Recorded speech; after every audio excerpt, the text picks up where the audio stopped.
Welcome back to another technical deep dive here in the debug zone.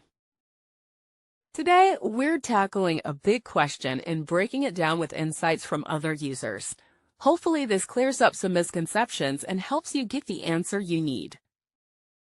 So buckle up, stay a little curious, and let's jump right in.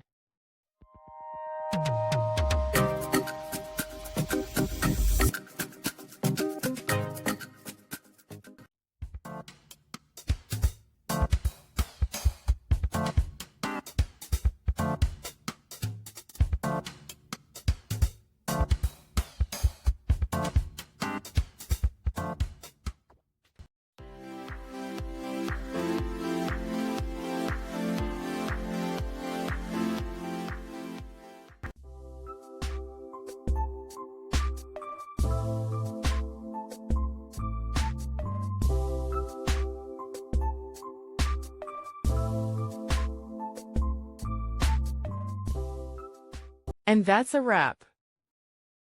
I hope you found the answer you were looking for. If you did, take a second to hit that subscribe button. It really helps out. And let me know in the comments which solution worked best for you. See you next time in the debug zone.